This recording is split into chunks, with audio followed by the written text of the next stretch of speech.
Bonjour et bienvenue dans Aux avant-postes, l'émission qui cherche un sens au chaos du monde. 415 TWh, c'est la consommation électrique des centres de données dans le monde en 2024, soit 1,5% de la demande mondiale. Pour être encore plus clair, c'est la consommation annuelle d'électricité de la France en 2023. Et si ça continue à ce rythme, dans 4 ans, il faudra 1000 TWh pour nourrir ces machines. Le problème, c'est que non seulement les centres de données sont boulimiques et posent donc des questions environnementales, mais en plus, ils sont indispensables aux États pour assurer leur souveraineté numérique. Pour en parler, je reçois Léa Lepézeron, doctorante, ancienne ingénieure d'études au Centre de recherche Géode de l'Université Paris 8, Marlène Debanque, ingénieure de projets numériques et experte spatiale au Shift Project, un groupe de réflexion sur les questions de climat-énergie, et David Fardel, manager France de BSI Group, une entreprise de certification de normes. Bonjour à tous les trois et bienvenue. Bonjour. Je voudrais qu'on commence et qu'on part écouter le président du Salvador, c'était en juillet 2024, ainsi que le ministre des Finances de l'Inde qui s'exprimait en février 2026. Et vous allez voir que tous les deux n'ont qu'un rêve, c'est accueillir un maximum de centres de données. On les écoute.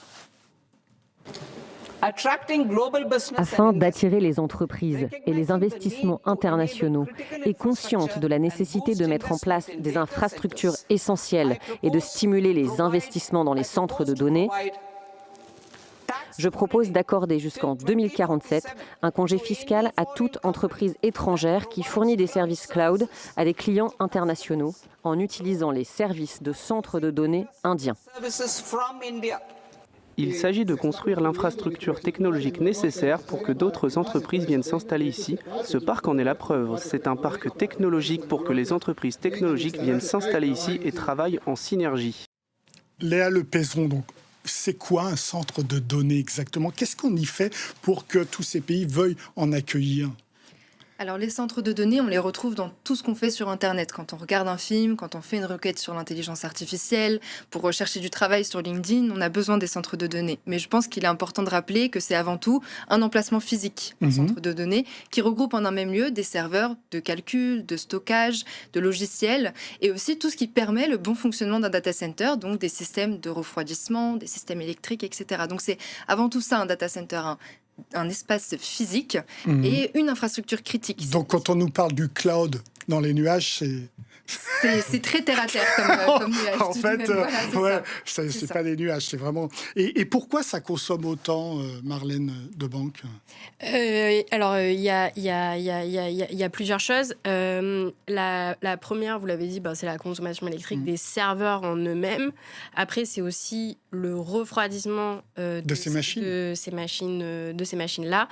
Et après, quand on commence à regarder aussi impact environnemental, en fait, il y a toute la fabrication. Vous imaginez quand vous construisez, par exemple, une usine de ciment, vous la construisez d'un coup d'un seul et puis elle va rester là pendant 50 ans. Un centre de données, on en change les pièces tous les 5 ans. Donc, ça donne un peu une idée de à quel point c'est matériel et c'est pas virtuel. Et donc, c'est d'autant plus important de parler des centres de données aujourd'hui. David Fardel, enjeu climatique sur l'environnement et enjeu de souveraineté, je disais au début. Oui, absolument.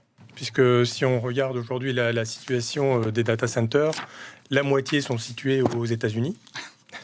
Donc, chaque pays essaie aujourd'hui d'avoir des data centers sur son pays, d'avoir la donnée qui est stockée dans son pays. Puisqu'en fait, le numérique, c'est aussi, comme l'a dit Léa, c'est aussi physique. Ce sont des installations avec des serveurs qui stockent de la donnée. Donc tout ça est géré par des ingénieurs, par des scientifiques, on est d'accord ? Oui, absolument. Et ils sont prêts à aller jusqu'où ? Parce que...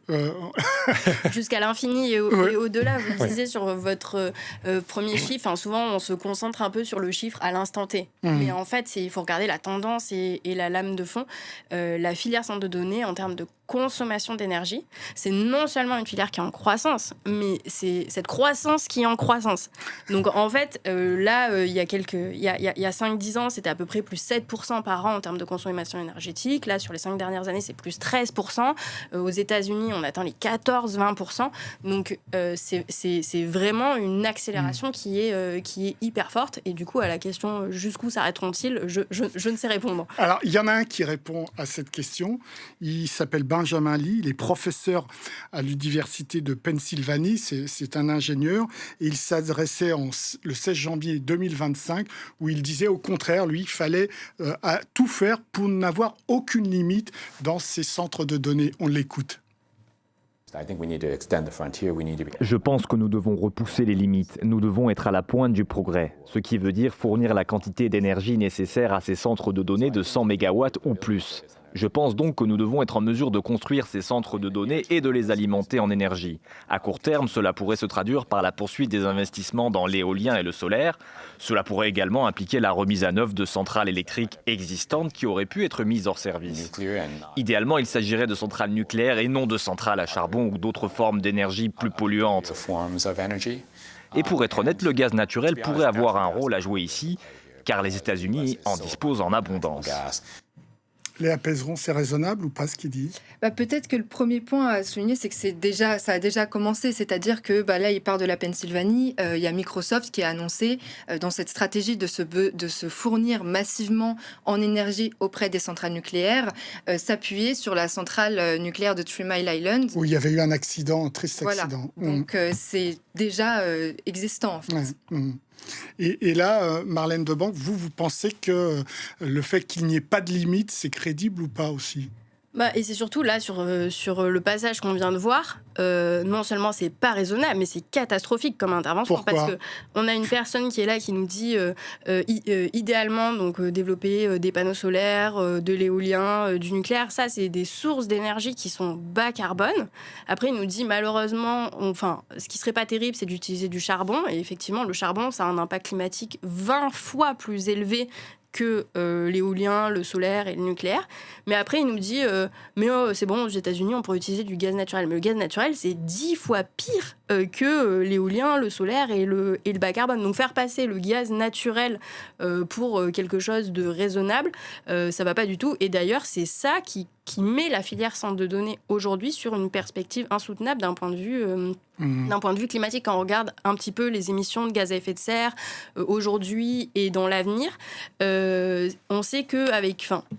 Parti comme c'est parti avec les projections, on sait qu'on va atteindre 1 gigatonne de CO2 équivalent pour juste la filière centre de données d'ici 2030-2035. Donc, c'est 2 fois les émissions de gaz à effet de serre de la France. Donc, c'est clairement considérable.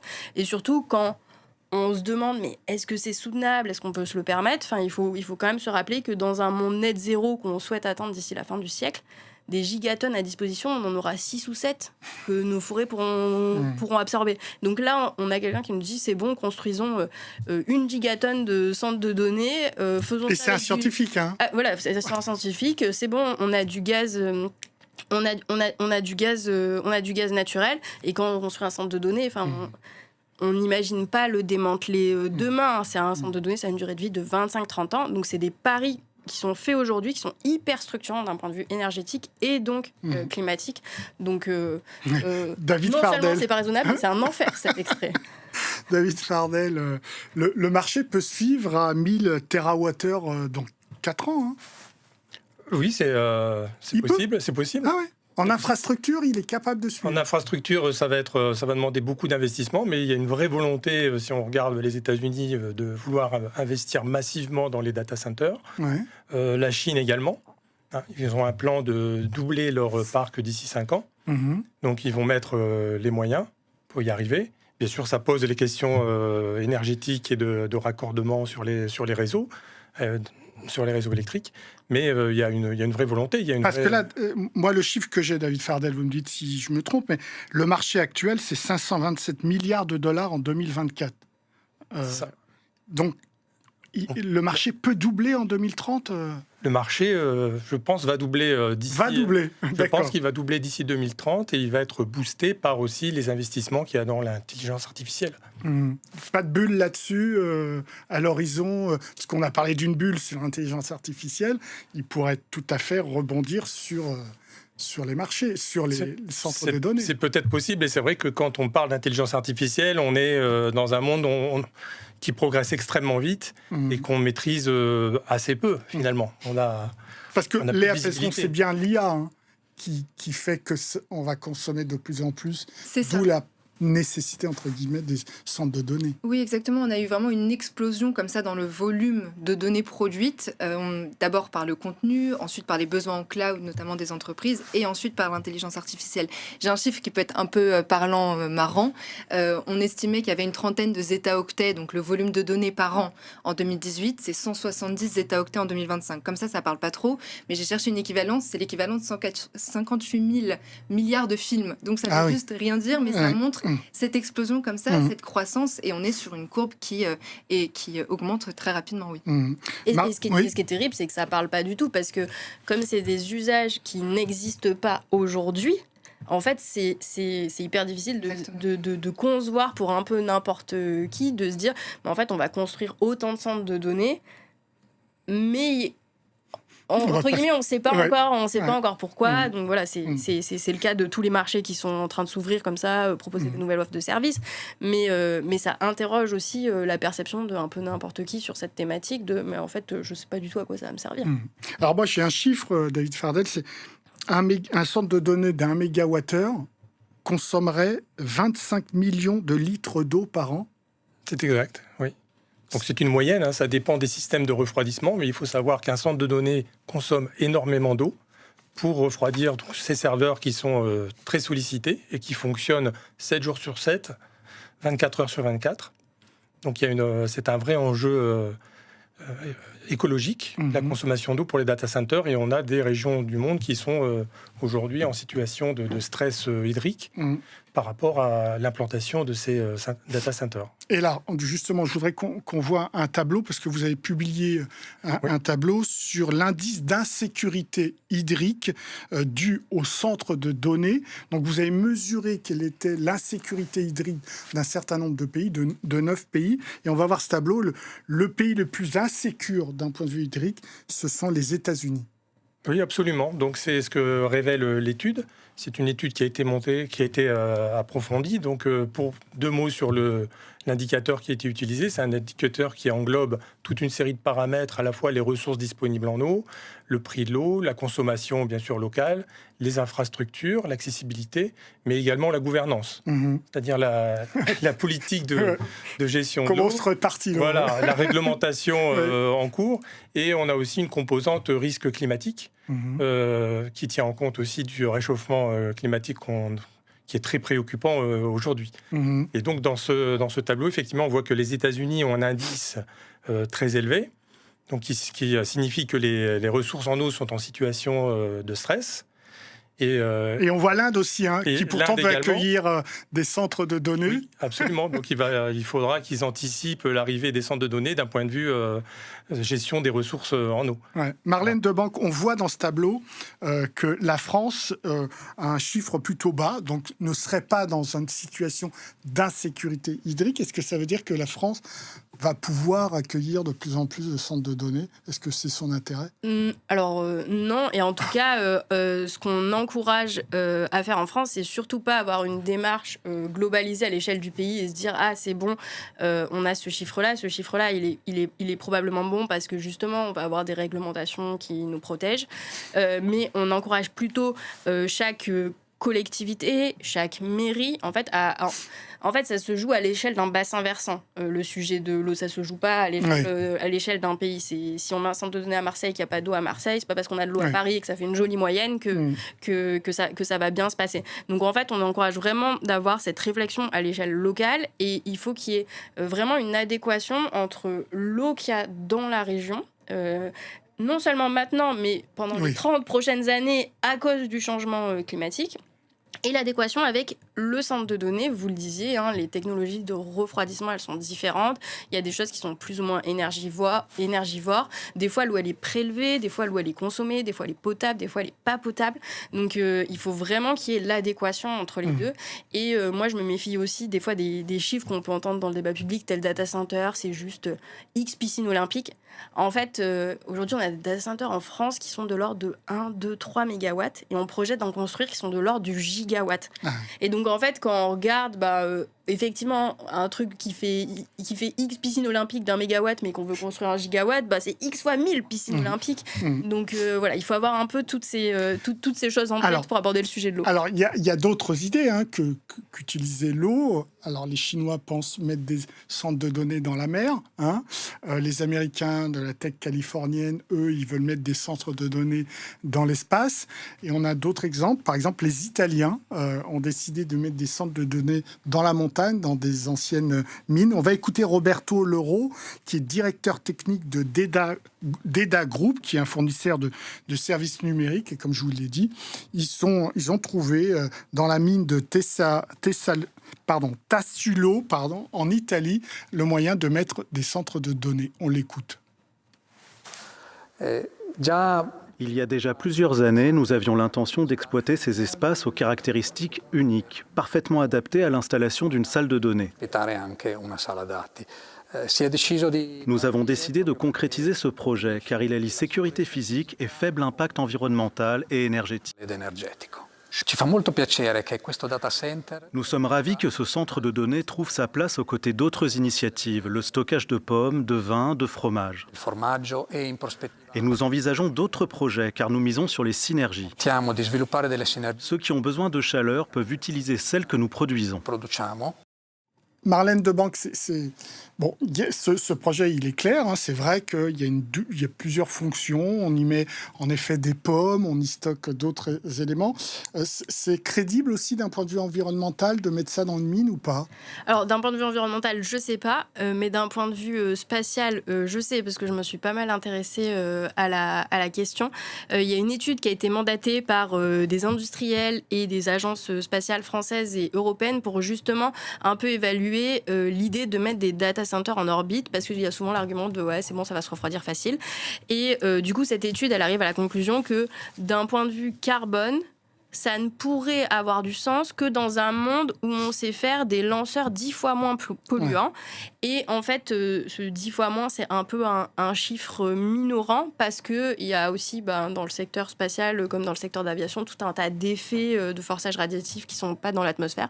Donc l'argument de le mettre dans l'espace parce que c'est cool d'un point de vue énergétique, ça c'est sûr que c'est pas un bon argument. Il y a des gens qui veulent le faire pour d'autres raisons. La montagne, je sais pas. D'accord. Léa Passeron, on voit bien que chaque pays essaie d'avoir ses centres de données et c'est là la question devient une question de souveraineté. Il y a une géopolitique des centres de données. Exactement. Il y a une dépendance évidente de l'Europe aux États-Unis de ce point de vue-là. Les chiffres parlent en général 80% des dépenses sur ces sujets qui vont à destination des États-Unis.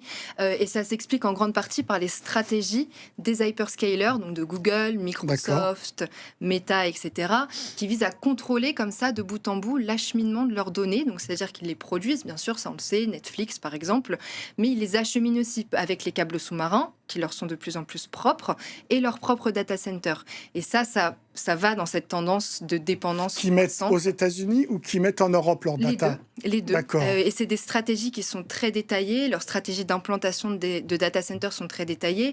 On va chercher à être proche des nœuds de connectivité, être dans des pays où on a un refroidissement, pourquoi pas naturel, plus facile, être aussi dans des pays avec une politique, par exemple, fiscale qui peut être avantageuse. Donc, c'est des stratégies comme ça de ces géants américains. En Irlande, par exemple ? Par exemple, là, plus du côté des sièges sociaux, mais en effet. Des sièges sociaux, mais en effet. Et puis, c'est une stratégie comme ça globale qui mène à cette dépendance. Et on a une réaction de l'Europe ? Alors oui, il y a des stratégies d'investissement dans les infrastructures de plus en plus. Il y a eu récemment un communiqué de l'Union européenne qui investit dans ces câbles sous-marins, par exemple. Et un outil particulièrement utilisé par l'Union européenne, ça va être l'outil législatif, l'outil de la régulation, donc avec le RGPD, le Digital Services Act, le Digital Market Act, et qui agit comme ça. Donc bien sûr, il y a cette idée que c'est pas l'autarcie d'être souverain. On parle plus d'ailleurs d'autonomie stratégique et donc de travailler comme ça à l'échelle de l'Union européenne pour lutter contre ces dépendances. David Fardel, vous le constatez sur le terrain, sur le marché, le fait que les Européens ont des tentations d'autonomie sur ce sujet-là ou pas? Absolument, et ça se joue, comme le disait Léa, au niveau de l'Europe, avec des nouvelles réglementations.